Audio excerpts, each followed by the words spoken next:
आइए, सुनिए, देखिए, समझिए सनातन सत्य। जैसी दृष्टि वैसी सृष्टि, दृष्टि विज्ञान। कुदरत, कुदरती रचना एवं कुदरत के कानून से शाश्वत सुख की प्राप्ति। जोधपुर के परम पूज्य महात्मा उपासक प्रोफेसर डॉक्टर सोहन राज तातेड़ के निर्देशन में सनातन सत्य। जैसी दृष्टि वैसी सृष्टि, दृष्टि विज्ञान।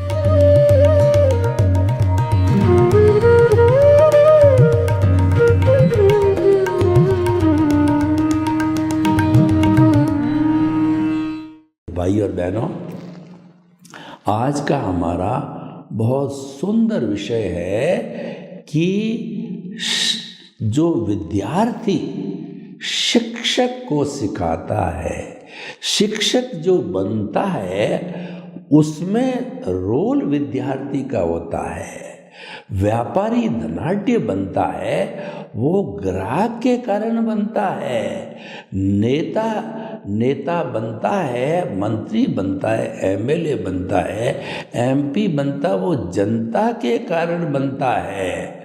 और अफसर बनता है कोई भी व्यक्ति, वह अपनी काबिलियत के कारण बनता है। काबिलियत नहीं हो तो वह बड़ा अफसर नहीं बन सकता, उसमें ऐसी अर्हता होनी चाहिए। तो अर्हता को पैदा करने वाला निमित्त होता है, और अर्हता जो है वो हमारा उपादान होता है। तो कहने का अर्थ ये है कि आज का विषय उपादान और जो निमित्त पर आ गया।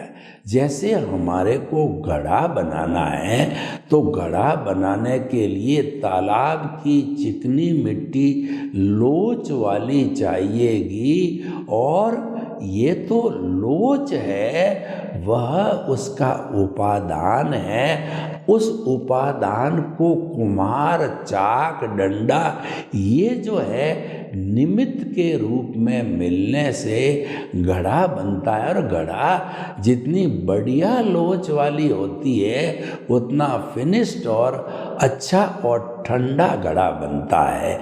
तो आप देखिए, घड़े को किसने बनाया?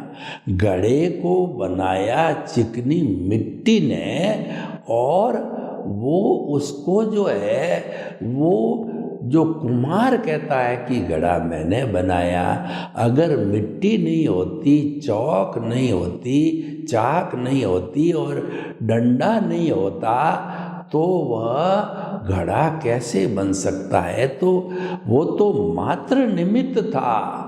तो हम भी यही कहना चाहते हैं कि व्यक्ति अगर अपने आप को निमित्त समझे, उसका उद्धार निश्चित है।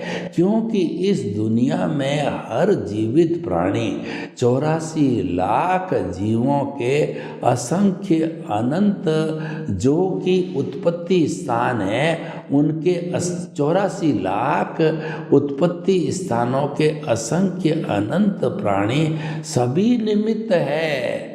कर्ता तो व्यवस्थित शक्ति है, कर्ता तो कुदरत है।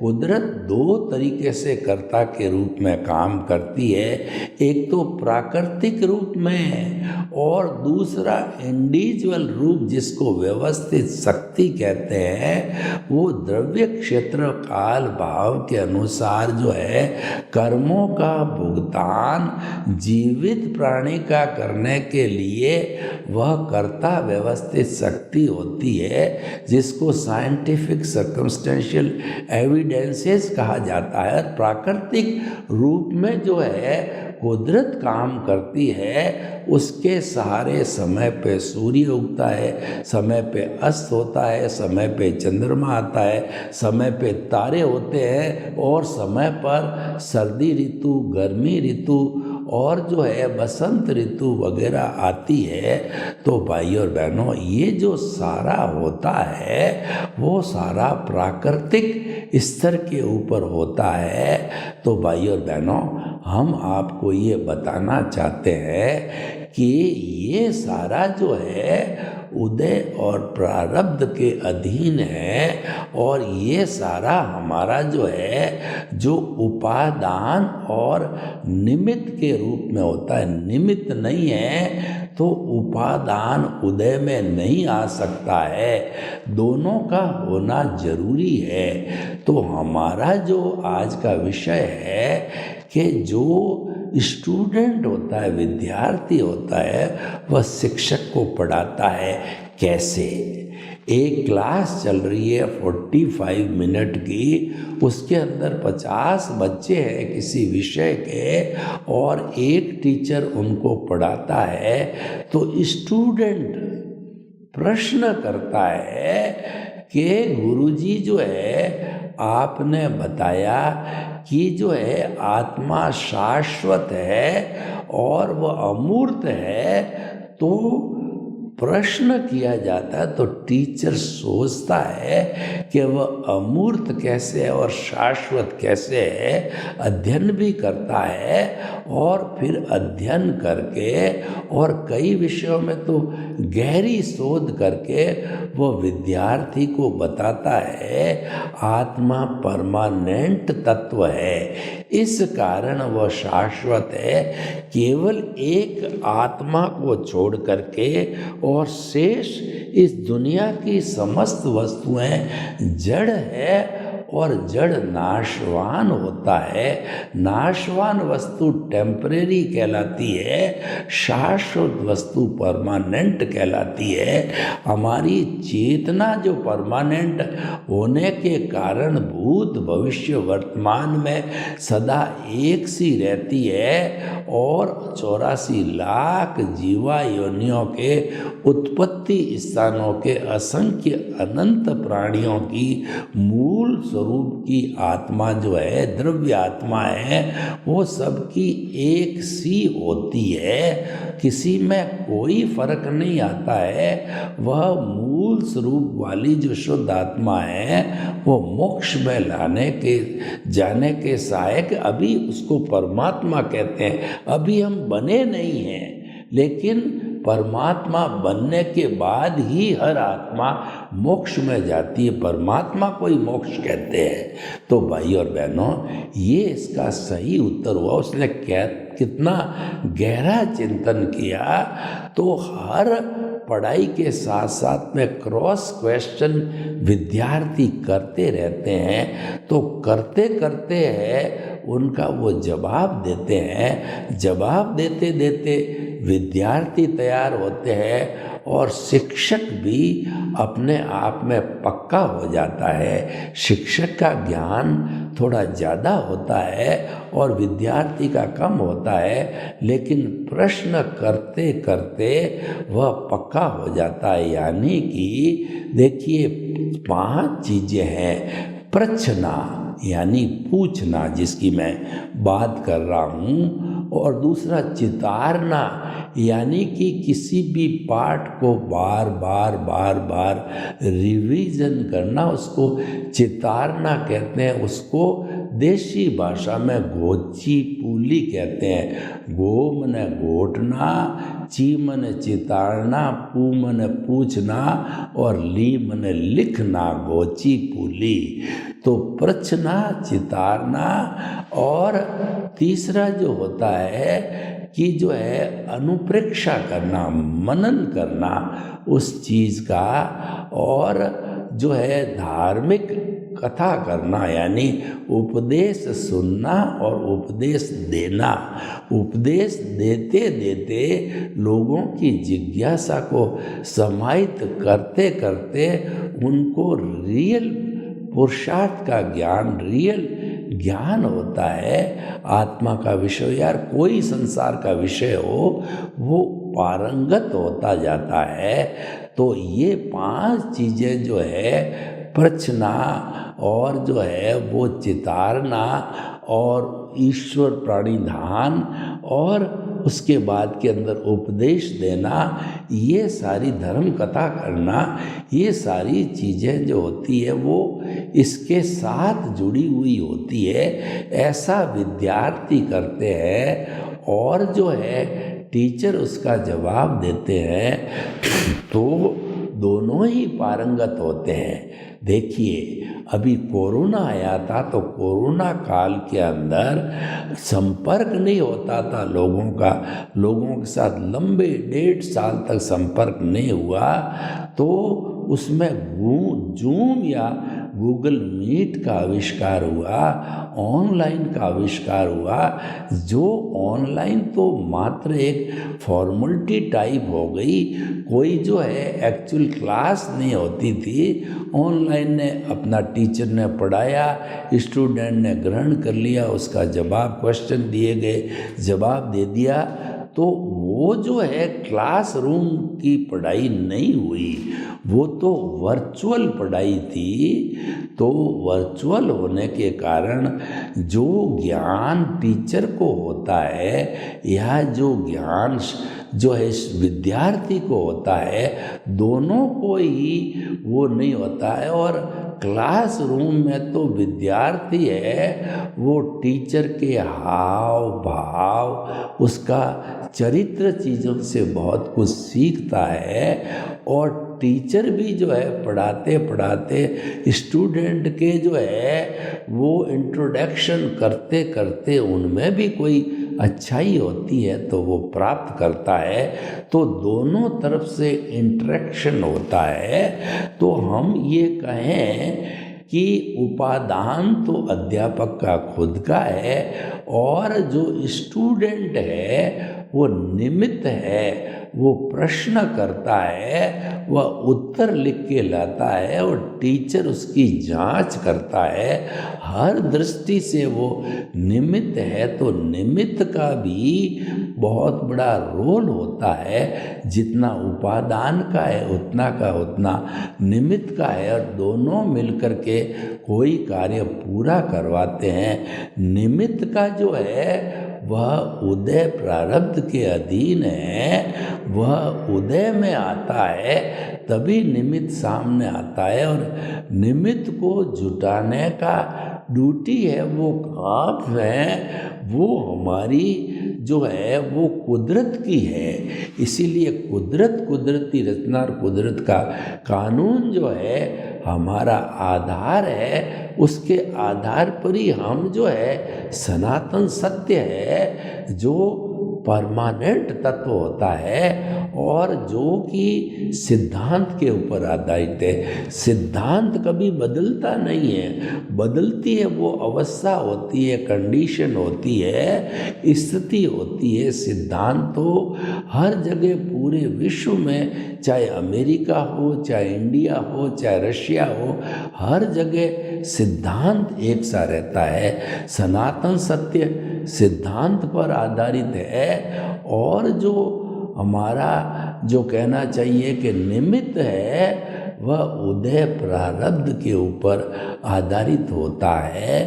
तो ये उपादान और निमित्त के साथ ही उदय प्रारब्ध चलता है और कोई चीज़ घटना घटित होती है। तो भाई और बहनों, हम आपको ये कहना चाहते हैं कि ये जो है हमारा दोनों साथ होते हैं, उपादान और निमित्त, तभी काम बनता है, वरना काम नहीं बन सकता। और आप देखिए, दुनिया को भी देखिए आप, तो स्वयं समझ जाओगे कि अगर मान लो हमारा जो समाज है उसमें हम जीवन जीना चाहते हैं, तो हमारा रोटी, कपड़ा, मकान, शिक्षा, चिकित्सा, ये जो हमारे जो है जीवन यापन की वस्तुएं हैं, ये अगर सभी लोग सहयोग नहीं करें तो ये कैसे संभव है हमारा समाज बनना? समाज बन ही नहीं सकता, क्योंकि समाज के अंदर जो कहना चाहिए कि वो किसान हैं, वो फूड ग्रेन्स उगाता है, सब्जी उगाता है, फल फ्रूट्स उगाता है और कॉमन पब्लिक उसका कंजम्पशन करती है और उसके साथ ही जो है वो उसके प्रोडक्ट मार्केट में आता है। तो मार्केट के व्यापारी डिस्ट्रीब्यूटर का काम करते हैं, जो अलग अलग शहरों में और गांवों में वो चीज़ ट्रांसपोर्ट होकर के जाती है। ट्रेन के द्वारा भी जाती है, बस के द्वारा भी जाती है, लोडिंग के द्वारा भी जाती है, कोई भी साधन हो सकता है। तो भाई और बहनों, हम आपको बताना चाहते हैं ये पूरा सिस्टम है उदय प्रारब्ध का जो सिस्टम है वो उपादान और निमित्त के आधार पर चलता है। उसकी क्रिएटर, ऑपरेटर और डिस्ट्रॉयर है वह हमारी कुदरत है। और कुदरती रचना यानी कुदरत की अवस्था बदलती रहती है, उसको कुदरती रचना कहते हैं। और वह कुदरत है, वह कुछ परमानेंट नियमों पर चलती है, उसको कुदरत का कानून कहते हैं। यानी कुदरती रचना, कुदरत का कानून ये स्थायी तत्व है जो हमारे सनातन सत्य कार्यक्रम से जुड़े हुए हैं। और ये स्थायी होने के कारण जो है हमारी आत्मा का जो कहना चाहिए कि शाश्वत सुख की प्राप्ति करना होता है वो इनके माध्यम से होता है। यानी कि हमारा कुदरती रचना अगर हम किसी भी चीज़ को मान के चलते हैं तो वो हमारी एक्सेप्टेंस होती है, वो हमारी प्रतिक्रिया विरक्ति होती है और हम उस प्रतिक्रिया व्यक्ति करके रिएक्शन नहीं देते हैं।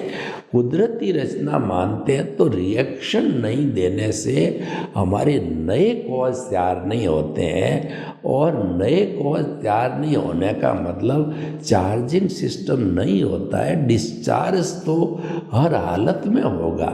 देखिए कि हमने जो है मोबाइल की बैटरी को चार्ज में लगाया तो वो 1% से चार्ज होती 100% तक हो जाती है। प्लग निकालते ही उसी क्षण से डिस्चार्ज होती है। डिस्चार्ज के अंदर कोई प्लग लगाने की ज़रूरत नहीं, ये मुख्य बात है।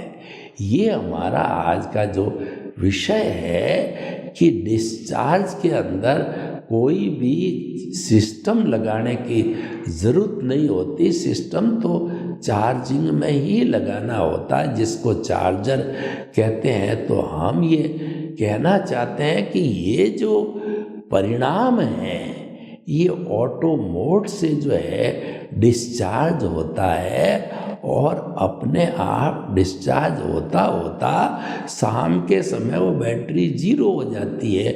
उसी तरह से हमारा जन्म से मृत्यु तक के बीच में जो है जन्म के समय हम 100% मन वचन काया की बैटरियां चार्ज करके लाते हैं और जन्म के पहले क्षण से ये बैटरियां डिस्चार्ज होते होते हमारा आयुष्य समाप्त होता है तो बैटरी 0 हो जाती है। 0 होकर के दूसरा जन्म हम ले लेते हैं, यानी फिर वहाँ पे चार्जिंग का सिस्टम मिलता है। तो ये हमारा चेन चलती रहती है, चार्ज डिस्चार्ज। और प्रकृति का नियम है कि आप जो है चार्जिंग बंद कर दो तो डिस्चार्ज एक बार ऑटो मोड से होके समाप्त हो जाएगा। समाप्त होने का अर्थ हम इस रूप में लेते हैं कि नया चार्ज यानी नए कर्मों का बंद, यानी कि नई कॉजल बॉडी का न बनना। तो हमारा अज्ञान जो हमारी आत्मा के साथ जुड़ा हुआ, जिसके कारण ये शरीर धारण हुआ है, तो उस अज्ञान को धीरे धीरे समाप्त होना पड़ेगा। नो चार्ज में अज्ञान समाप्त हो रहा है। अज्ञान की पूर्ण रूप से समाप्ति का अर्थ हो गया कि हम शाश्वत सुख को प्राप्त हो जाते हैं। तो मुख्य बात हो गई, अज्ञान का नाश ही सच्चा नाश है, अज्ञान का त्याग ही सच्चा त्याग है। तो भाइयों और बहनों, हमारे जीवन को शाश्वत सुख की प्राप्ति करने के लिए वो हर मानव का कहना चाहिए जीवन का अति उत्तम जो है उपयोग है, और वो अति उत्तम लक्ष्य है शाश्वत सुख की नींव लगाना, शाश्वत सुख को पाना। शाश्वत सुख को पाना अर्थ है कि जो हमारा अस्तित्व शुद्ध आत्मा है उसको 100% प्राप्त कर लेना। 1% भी शुद्ध आत्मा बकाया न रहना चाहिए, उसको स्पष्ट वेदन कहा जाता है। स्पष्ट वेदन को हमारे अध्यात्म विज्ञान के अंदर हम जो है वो उसको केवल ज्ञान कहते हैं। केवल ज्ञान और केवल दर्शन है। केवल दर्शन जो है हमारे रियल पुरुषार्थ की उच्चतम अवस्था है। उसके बाद कुछ भी करना शेष नहीं रहता है। जो इस अवस्था को प्राप्त कर लेता है वह अपनी आत्मा को प्राप्त करने का स्थान बना लेता है। और क्योंकि वह जो है वो हमारा एग्जामिनेशन है, पुरुषार्थ है, तो उस पुरुषार्थ का परिणाम अवश्य मिलता है। तो नेक्स्ट बर्थ के अंदर केवल ज्ञान के रूप में परिणाम मिल कर के और वो हमें शुद्ध आत्मा की पूर्ण प्राप्ति हो जाती है, जिसको स्पष्ट वेदन कहते हैं। केवल ज्ञान को आत्मा का स्पष्ट वेदन कहा जाता है। तो भाइयों और बहनों, जो हमने विषय लिया था कि विद्यार्थी शिक्षक को पढ़ाता है वो बिल्कुल सही है, क्योंकि अगर विद्यार्थी जो है वो हमारा जो है वो निमित्त है और जो टीचर का खुद का उपादान है, दोनों मिलकर के और शिक्षा की प्राप्ति होती। एक शिक्षा देता है और शिक्षा लेता है, उसका मकसद पूरा होता है। फैक्ट्री के अंदर रॉ मटेरियल होता है और एक फिनिश प्रोडक्ट होता है। रॉ मटेरियल उपादान है और फिनिश प्रोडक्ट है, वह उसका निमित्त है। तो इसीलिए ये दोनों हुए बिना जो है संपूर्ण प्रक्रिया नहीं होती है। तो निमित्त और जो हमारा उपादान, इस सिद्धांत को यानी कारण कार्य सिद्धांत, बिना कारण के कोई कार्य नहीं होता है। Without the cause there is no effect at all, this is the law of the nature. और ये शाश्वत जो है वो नियम है, कुदरत का कानून, ये सनातन है कि without the cause there is no effect at all.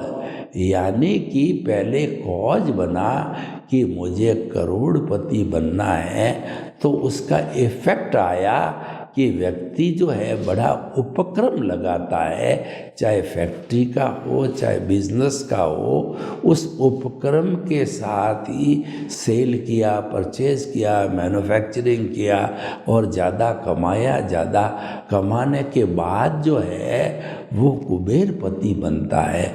तो हर एक में यही होता है कि कोई भी व्यक्ति अगर किसी भी फील्ड में जो उच्च स्थान प्राप्त करना चाहता है तो करत करत अभ्यास के और जड़मती होत सुजान, रसरी आवत जान के और सल पर पड़त निशान। यानी कि practice makes a man perfect. जब तक हमारी प्रैक्टिस नहीं होती है व्यक्ति परफेक्ट नहीं बनता है, और प्रैक्टिस हो जाता है तो कवि कालिदास जैसे मूर्ख भी विद्वान बन जाते हैं, और तुलसीदास जी जैसे जो है संत है वो रामचरित्र मानस की जो है वो रचना कर बैठते हैं। वाल्मीकि जी जैसे डाकू है वो जो है वो वाल्मीकि रामायण लिख देते हैं। ये सारा जो परिवर्तन आता है ये हमारे सबकॉन्शियस माइंड में आता है, ये हमारे तेजस शरीर में आता है, ये हमारे इंट्यूशन में आता है, और वह इंट्यूशन है वो विश्व की सबसे बड़ी फैक्ट्री होता है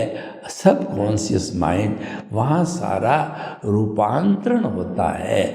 जो हमारे जैसे जैसे भाव होते हैं वो भाव कलर प्राप्त करके शुभ और अशुभ लेशिया बन करके, और जब हमारा ये शरीर है जो कि चेतन मन कहलाता है, वो कि चित्त कहलाता है, उसमें रूपांतरित होकर के विचार के द्वारा होता है। जैसा भाव वैसा विचार, जैसा विचार वैसा आचार, जैसा आचार वैसा व्यवहार, जैसा व्यवहार वैसा व्यक्तित्व। तो इसका अर्थ ये हुआ कि भाव हमारा उद्गम प्लेस है, उपादान हमारा उद्गम है, और उसको निमित्त मिलता है तब वो प्रकाश में आता है। मान लीजिए कि पावर हाउस है बिजली का, वो उपादान है, और जो बिजली के तार है, बल्ब है, ट्यूबलाइट है, ये सब निमित्त है। जो पावर उसमें चलता है तो प्रकाश होता है। लेकिन अगर पावर ही नहीं है तो चाहे कितना ही बल्ब और ट्यूबलाइट लगे हुए हों तो प्रकाश नहीं हो सकता है, क्योंकि निमित्त तो हाजिर है, उपादान नहीं है। हमारे भीतर आत्मा नहीं है तो हमको मुर्दा समझ के जला दिया जाएगा, और आत्मा है तो ये जो शरीर है यह भी चेतनवत काम करता है, क्योंकि जो हमारा अज्ञान है वो मिश्र चेतन है। वो मिश्र चेतन होने के कारण इस शरीर को जो है वो हमें चेतना मिल जाती है और चेतनावत काम करता है। इस तरीके से जो अभी हमारा विषय है कि विद्यार्थी शिक्षक को पढ़ाता है, ये हमारा उपादान और निमित्त पर आधारित है। सर्वे भवन्तु सुखिनः, सर्वे सन्तु निरामया। लोक के जीवों को सुख मिले, शांति मिले, आनंद मिले, प्रेम मिले, सौहार्द मिले, और हम सभी कॉज और इफेक्ट, उपादान और निमित्त का शाश्वत सिद्धांत को प्राप्त कर शाश्वत सुख की नींव लगावें। आपके प्रति मंगल भाव।